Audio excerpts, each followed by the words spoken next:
So this is me planning an essay on men in spectacles. So I'm going to do a kind of blurt to start off with. So obviously, and then we've got Eric, Mr. Burling, Gerald. I'm going to leave the inspector out of it because he's sort of classless and sexless in a way. But we've definitely got these three. We've also got Alderman Meggerty, who, although he isn't a big part, he definitely epitomises what Parisi suggests about men.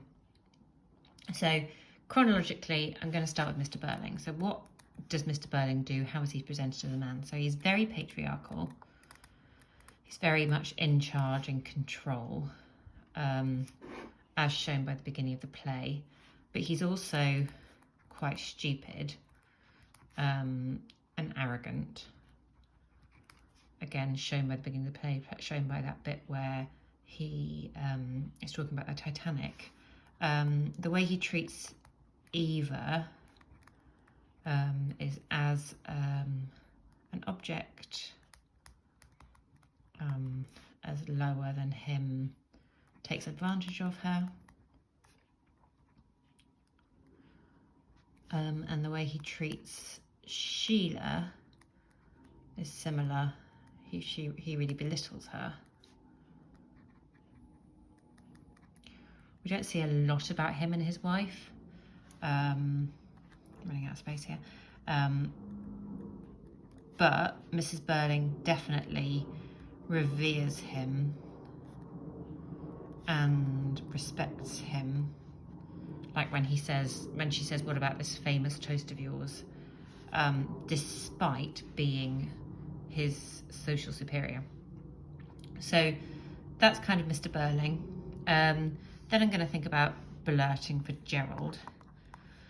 So Gerald, he's upper class, so he's even more superior socially than Mr. Burling is. He is kind of the perfect upper class man.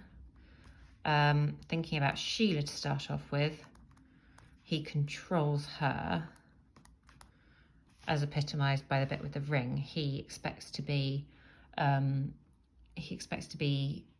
in charge of her and make decisions for her, which kind of links to the sort of women's suffrage thing and the fact that women were not given the vote at first because they thought that their husbands could have the vote for them. But he also betrays her by cheating with Daisy. In terms of Daisy, maybe loves her and cares about her, but he definitely takes advantage and uses his class and money to take advantage of her. So for example, when he says, "I insisted," and he has those flats which his friend gives him, which actually, if you think about it, the friend seems to be quite happy to give him the flat because it suggests that Gerald does this quite regularly. Now, moving on to Eric. Eric is sort of atypical. He's not as typical at first because he seems to be quite childish. But then, as we learn about Eva, he treats her very similarly to how Gerald treats her. Really takes advantage of her.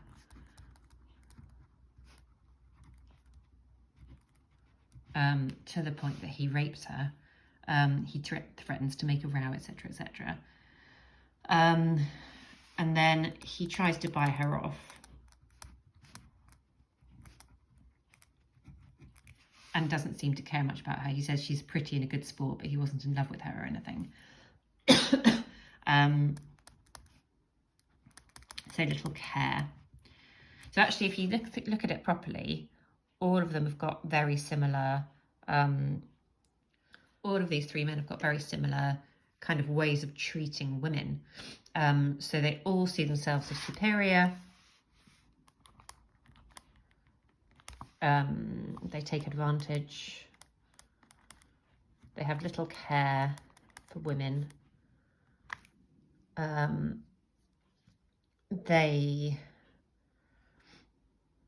very controlling. So I'll put that with superior. Little care for, I'm going to say women because it's both Sheila and Eva. Now if we move on to Alderman Megati, Alderman Megati to me is kind of a caricature of masculinity with his like fat carcass.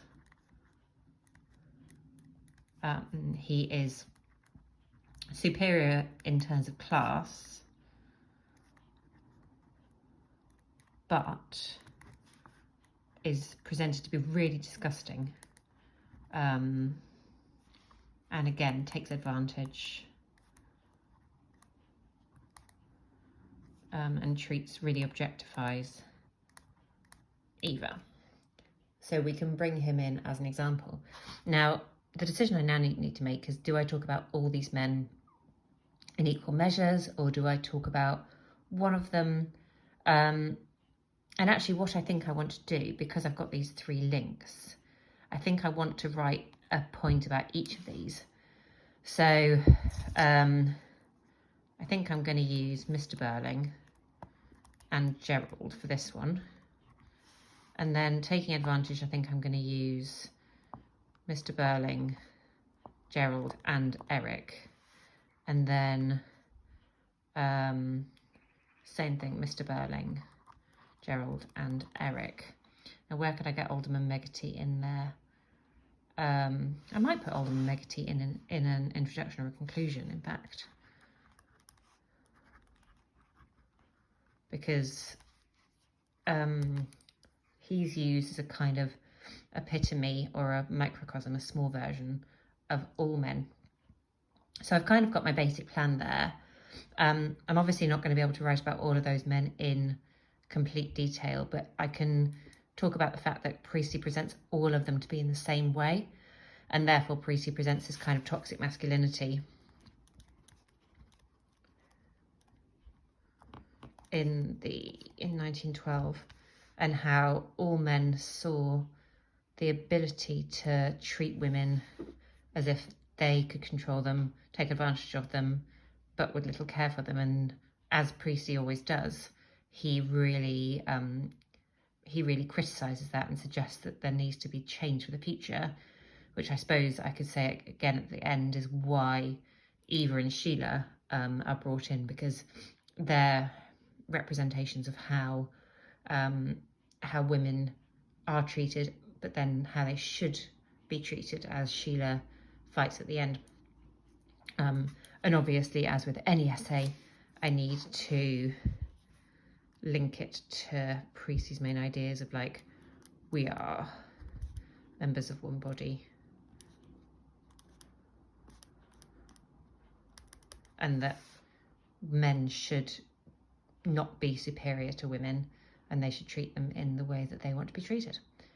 And I guess there's my argument, that men are all these 3 things, and men are presented in a really negative way with real toxic masculinity, but ultimately Priestley presents them in that way and caricatures them in order to suggest that we are members of one body, and that men shouldn't act in that way, and that it creates a chain of events that leads to fire and blood and anguish. And there are some nice embedded quotations for you.